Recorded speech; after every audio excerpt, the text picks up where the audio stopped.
Hello everyone, good evening all of you. स्वागत है आप सभी का हमारे YouTube channel John of life science में। तो जैसा कि आपको पता है, अपन आरपीएससी फर्स्ट ईयर बायोलॉजी के 2011 से लेकर 2022 के सारे पेपर से अपन यूनिट वाइज क्वेश्चन सोल्व कर रहे हैं। जितने भी क्वेश्चन आए हुए हैं सबको अपन सोल्व कर रहे हैं। तो अभी तक अपन ने एनिमल टेक्सोनॉमी, ठीक है, सेल बायोलॉजी, इकोलॉजी एंड इसके अलावा अपन ने कर ली animal taxonomy, cell biology, ecology and animal embryology, that means development biology. 4 unit के आपके क्वेश्चन सारे कंप्लीट कर लिए अपन ने।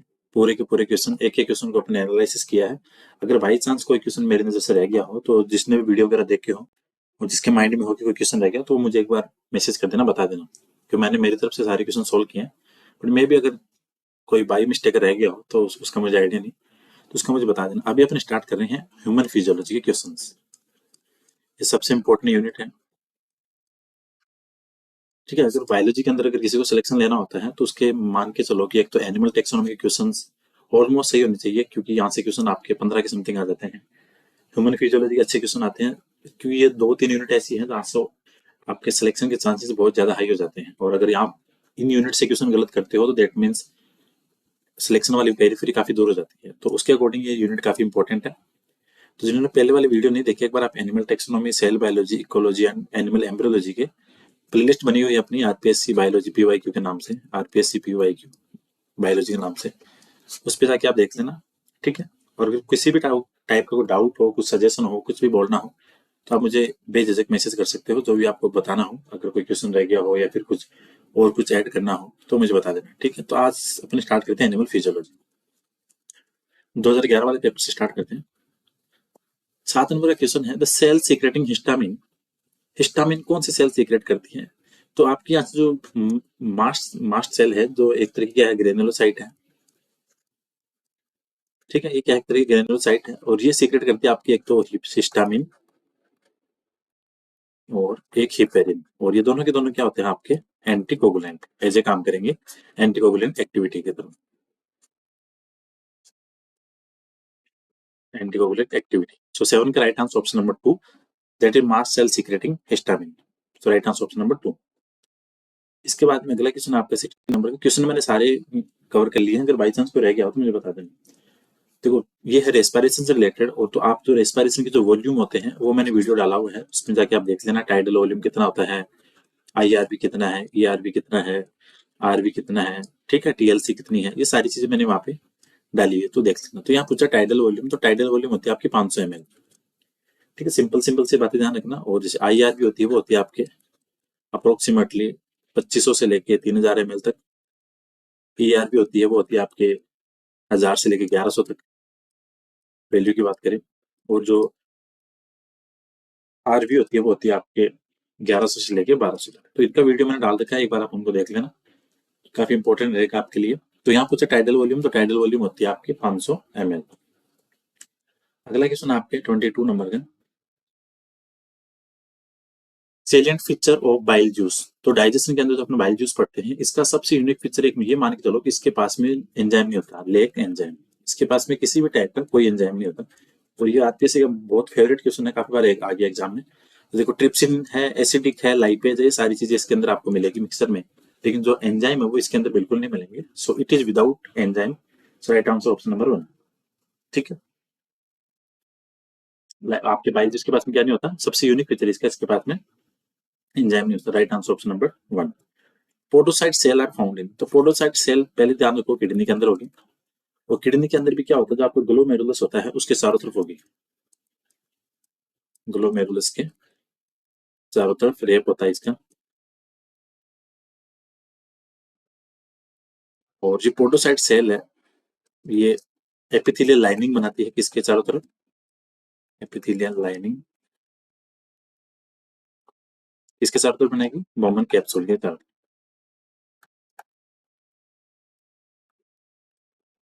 पोडोसाइट सेल का सिंपल ध्यान रखो, किडनी के अंदर पाई जाएगी, जो कि आपके बॉमन कैप्सूल उसके चारों तरफ एपिथेलियम लाइनिंग बनाएगी। सो 23 का right answer option number 1।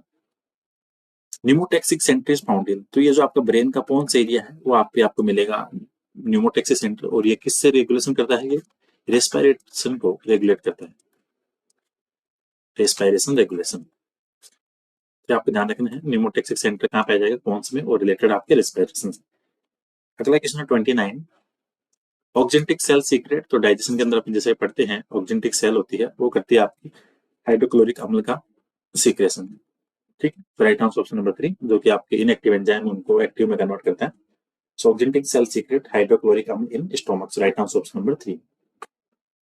Number 30 की बात करें, यहाँ पे पूछ रहा है कि कौन से एंटीकोगुलेंट नहीं है। जैसे कि अपन ने स्टार्टिंग क्वेश्चन पढ़ा था, वहां पे मास्ट सेल से पूछा था कि मास्ट सेल है तो किसको सीक्रेट करती है, वो करती है आपकी हिस्टामिन को।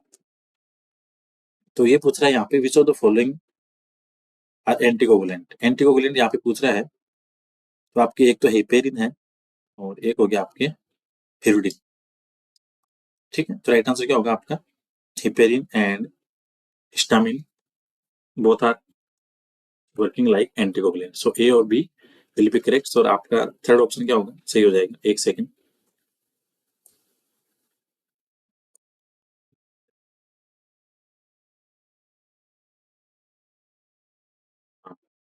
मास्ट सेल से आपके हिस्टामिन पूछा था, इसके अंदर हिस्टामिन और हिपेरिन दोनों सीक्रेट होते हैं, तो हिपेरिन में एंटीकोगुलेंट सही है। ठीक है, अंदर पूछ रहा था एंटीकोगुलेंट, तो आपका हिपेरिन और हिरुडिन। हिरुडिन आपको पता है किसमें होता है, ये होता है आपके लीच के अंदर, हिरुडिन एरिया के अंदर। राइट आंसर क्या होगा आपका, ए और B, heparin and hirudin are working like anticoagulant. So right answer option number 3 will be correct. 32 की बात करें, how much urea is excreted by healthy person. तो हेल्दी पर्सन के द्वारा यूरिया होता है आपका 40 ग्राम पर डे। एक आइडियल वॉल्यूम है, इसको ध्यान रखना। So right answer option number 3। 42 number का क्वेश्चन इसके बाद में, which of the following is called as 3F hormone. 3F hormone का मतलब, एड्रेनलिन की बात हो रही है, पहली बात तो ये। इसका मतलब हो गया फाइट, फियर और फ्लाइट। तीनों कंडीशन के अंदर जो आपके साथ में हार्मोन आपका साथ देगा वो होगा आपका एड्रेनलिन हार्मोन। आप किसी भी झगड़े की कंडीशन में खड़े हैं, आपके अंदर उस टाइम पे सीक्रेट होगा हार्मोन एड्रेनलिन। आप रास्ते चल रहे हो, आपके पीछे कुत्ता पड़ा, तो आपके भागने के लिए जो आपको स्टिमुलस मिलेगा वो मिलेगा आपका एज ए एड्रेनलिन हार्मोन की तरफ से। तो 3F हार्मोन का मतलब हो गया, 3F कंडीशन के अंदर fight, flight and fear condition में जो हार्मोन वर्क करता है वो होता है आपका adrenaline. So right answer option number 1 will be correct. इसके बाद में 45 नंबर का क्वेश्चन है आपका, विच सीक्रेट कैल्सिटोनिन। देखो कैल्सिटोनिन होता है आपके जो थायराइड ग्लैंड है, उसकी जो सी सेल है, फोरा फोलिकुलर सेल है, वहां से आपका सीक्रेट होगा थायराइड। एक तो होता है आपके फोलिकुलर, जहां से होता है आपका थायरोक्सिन, और एक होती है पेरा फोलिकुलर सेल थायराइड में, जहां से होता है आपका कैल्सिटोनिन। और इसका काम होता है आपके कैल्शियम लेवल को डाउन करना ब्लड के अंदर। ठीक है, ये कैल्शियम को क्या करेगा, कम करेगा। सेकंड चीज ये है कि ये आपका जो पेरा हार्मोन होता है, पैराथायराइड ग्रंथि से निकलने वाला, ठीक है, पैराथायराइड ग्रंथि से जो पीटीएच पैरा हार्मोन निकलता है, उसके विपरीत काम करेगा। कैल्सिटोनिन काम करेगा कैल्शियम लेवल डाउन करने का, और पैरा हार्मोन करेगा उसको बढ़ाने का। सो calcitonin and parathormone both are work as antagonist. So right answer option number 2. इसके बाद यहाँ पे क्वेश्चन है 42, ये डिलीट हो गया था। डिलीट इसलिए हुआ कि देखो इसके अंदर ये बोल रहा है कि एक कपल है, ठीक है, कपल का ब्लड ग्रुप है ABNO, ठीक है, मान के चलो कपल है, उसका ग्रुप AB है, O है, बिल्कुल सही बात है। इन्होंने एक बच्चे को अडॉप्ट कर लिया, अडॉप्टेड है son. Later on they gave birth to twins, उन्होंने जुड़वा बच्चे पैदा कर दिए। अब पूछ रहा है कि the blood group of the adopted son. Adopted son का कैसे पता चलेगा, क्योंकि वो तो आपने अडॉप्ट किया है। अगर आप ट्विंस का पूछते तो भी फिर भी आइडिया लगता, लेकिन आपने जो बच्चा अडॉप्ट किया उसका तो कैसे बता पाओगे। सो इसलिए क्वेश्चन क्या हो गया था आपका, डिलीट। इसके बाद में एक क्वेश्चन और था आपका 120, वो भी डिलीट हुआ था। एक क्वेश्चन और डिलीट हुआ था आपके ह्यूमन फिजियोलॉजी में। एक सेकंड,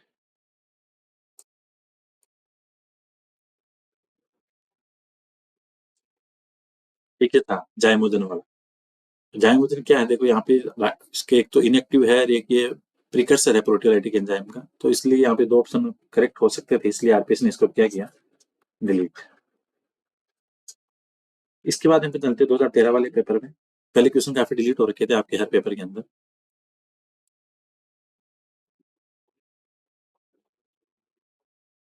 2013 वाला पेपर देखते हैं।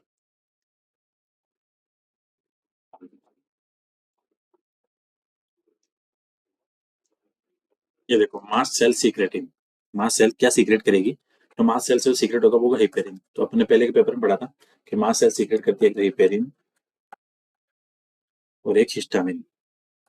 ठीक है, तो यहाँ पे हेपेरिन क्या होता है, एक तरह का एंटीकोगुलेंट होता है, तो मास्ट सेल सीक्रेट हेपेरिन। सो राइट आंसर ऑप्शन नंबर 2। ऐसे ही क्वेश्चन घूम घूम के आते रहते हैं, रिपीट होते रहते हैं। इसके बाद जो आपके क्वेश्चन है 21 नंबर का, anti diuretic hormone that means ADH and vasopressin की बात कर रहा है।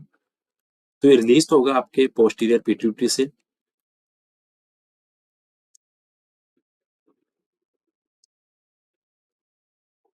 ठीक है, पोस्टीरियर पिट्यूटरी, और बनेगा कहाँ पे, फॉर्मेशन होगा इसका हाइपोथैलेमस के अंदर।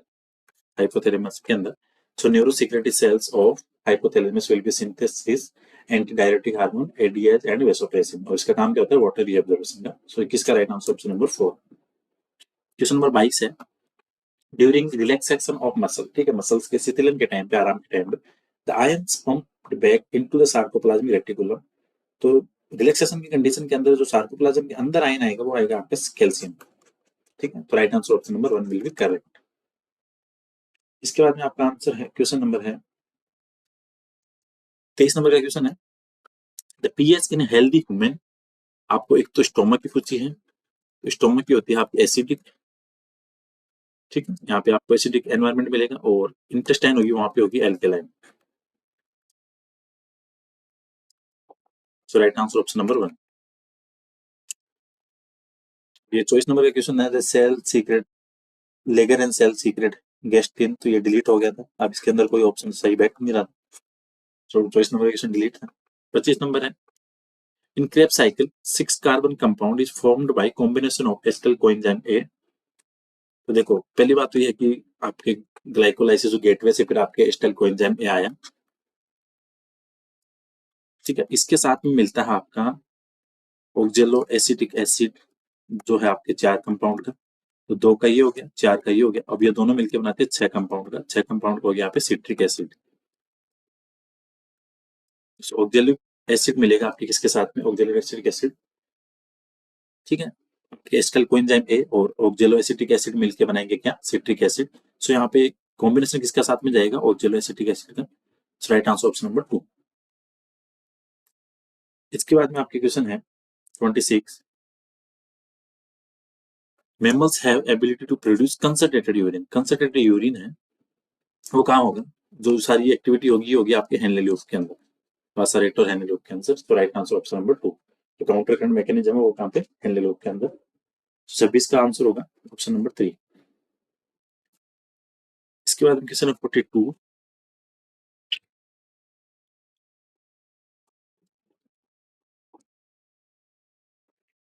42 के अंदर आपको यहाँ पे करेक्ट पेयर बताना है।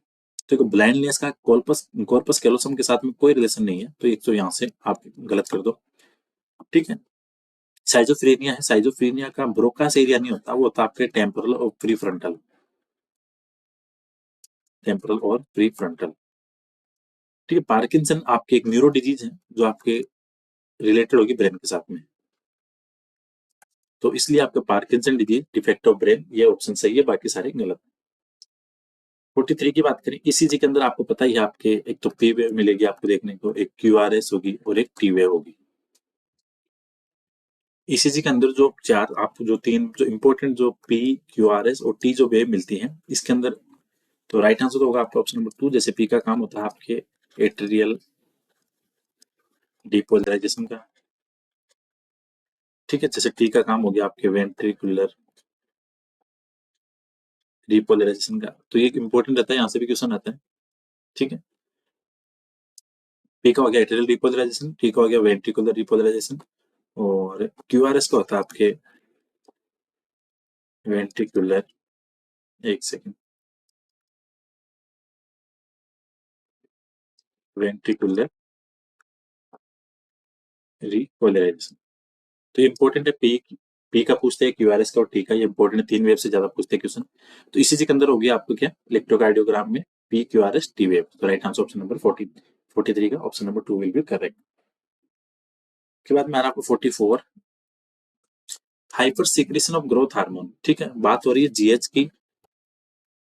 ठीक है, जो पिट्यूटरी वाला है ग्रोथ हार्मोन, अगर हाइपर सीक्रेशन हो रहा है आफ्टर प्यूबर्टी, मतलब बचपन के बाद में एडल्ट की बात कर रहे हैं यहाँ पे। देखो हाइपर सिक्रेशन की ग्रोथ हार्मोन की दो कंडीशन होती है, एक तो चाइल्ड के अंदर, अगर चाइल्ड के अंदर हाइपर सिक्रेशन हो रहा है देन डिजीज होगी आपकी जाइगेंटिज्म। सिंपल ध्यान रखना, बच्चों के अंदर है तो जाइगेंटिज्म, और अगर एडल्ट के अंदर है, बड़ों के अंदर है, तो आपकी डिजीज होगी एक्रोमेगेली। तो आफ्टर प्यूबरिटी पूछ रहा है, तो आफ्टर प्यूबरिटी जो डिजीज होगी वो होगी आपकी एक्रोमेगेली। सो राइट आंसर ऑप्शन नंबर 4। 45 पूछ रहा है, select the correct pair of bacteria. तो आपको यहाँ पे बताना है, देखो माइक्रोबैक्टीरियम डिप्थीरिया के साथ नहीं होता है, डिप्थीरिया यहाँ पे बैक्टीरिया अलग होता है। विब्रियो कोलोरी ट्यूबरकुलोसिस के साथ में ये माइक्रोबैक्टीरियम के साथ में होता है, तो ये दोनों गलत हो गए। इसके बाद में है माइक्रोबैक्टीरियम लेप्री, लेप्रोसी के लिए वुपिंग कफ, हाँ ये भी इसके लिए रिस्पॉन्सिबल नहीं है, नहीं वुपिंग कफ नहीं, ये तो लेप्रोसी के लिए रिस्पॉन्सिबल है। सिफिलिस वाला है, ये सही है, ठीक है। तो ये क्या है, सेक्सुअल ट्रांसमिटेड इन्फेक्टेड डिजीज है, ठीक है। तो राइट आंसर क्या होगा आपका, सिफिलिस वाला ऑप्शन ठीक है, बाकी सारे के सारे क्या इनकरेक्ट आ रहे हैं। सो 45 का राइट आंसर ऑप्शन नंबर 4। 46 की बात करें, ये आपका डिलीट था। इसके बाद में है 64 नंबर का क्वेश्चन।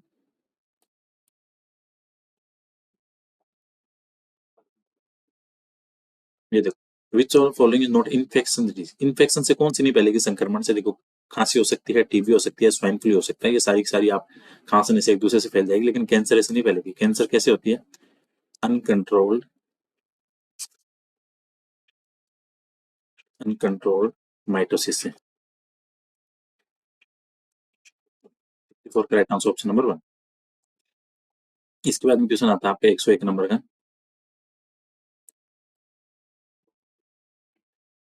ये बोल रहा है ग्लाइकोलाइसिस। देखो पहले भी क्वेश्चन आया था पिछले पेपर में भी, इसमें भी दो आ गए।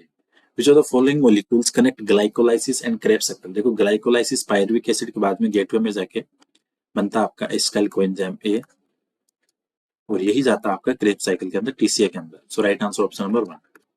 ठीक है, दोनों को लिंक कौन करेगा, ये दो कार्बन का जाएगा ऑक्जेलोएसिटिक एसिड के साथ में सबसे पहला कंपाउंड बनेगा आपके सिट्रिक एसिड क्रेब्स साइकिल के अंदर। सो राइट आंसर ऑप्शन नंबर 1।